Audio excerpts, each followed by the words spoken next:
साथियों, देश का कितना नुकसान हुआ है,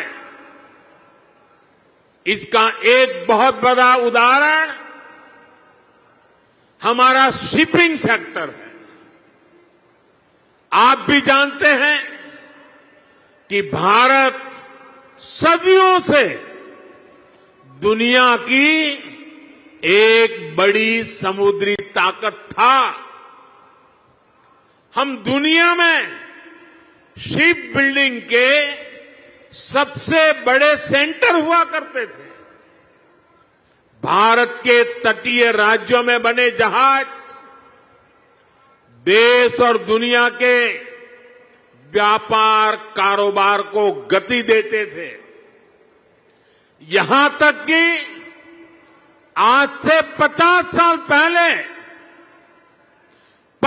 साल पहले तक भी हम भारत में बने जहाजों का उपयोग करते थे।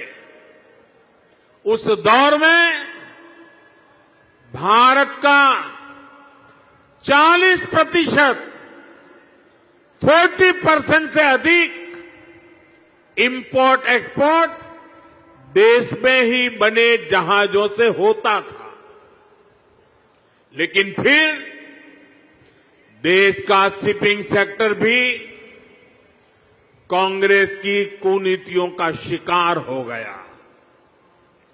कांग्रेस ने भारत में जहाज निर्माण पर जोर देने के बजाय विदेशी जहाजों को किराया भाड़ा देना बेहतर समझा।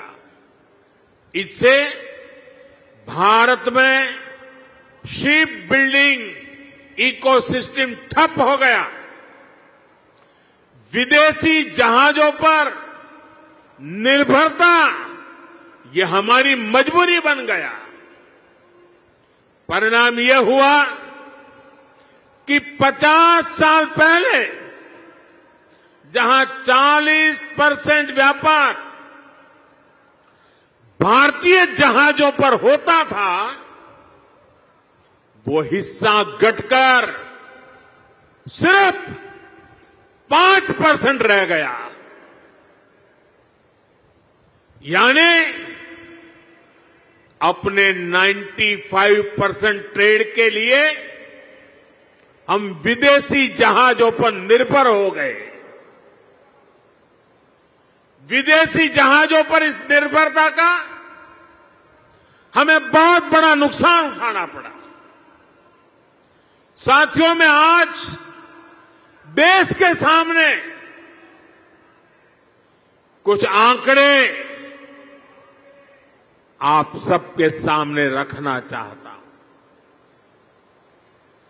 देशवासी ये जानकर हैरान रह जाएंगे कि आज भारत हर साल करीब $75 बिलियन यानी लगभग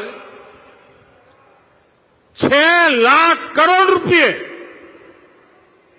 6 लाख करोड़ रुपए विदेशी शिपिंग कंपनियों को शिपिंग सर्विसेज के लिए देता है, किराया देता है।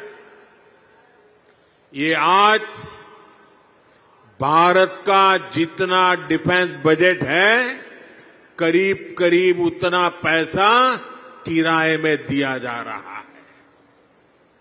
आप कल्पना कीजिए, 7 दशकों में कितना पैसा हमने सिर्फ भाड़े के रूप में दूसरे देशों को दिया है। हमारे पैसों से विदेशों में लाखों नौकरियां बनी हैं।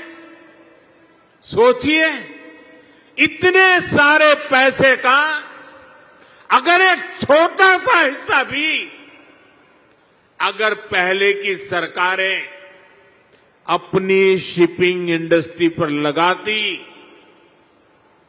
तो आज दुनिया हमारे जहाज इस्तेमाल कर रही होती हमें लाखों करोड़ रुपए शिपिंग सर्विसेज के रूप में मिल रहे होते और हमारे बच जाते वो तो अलग,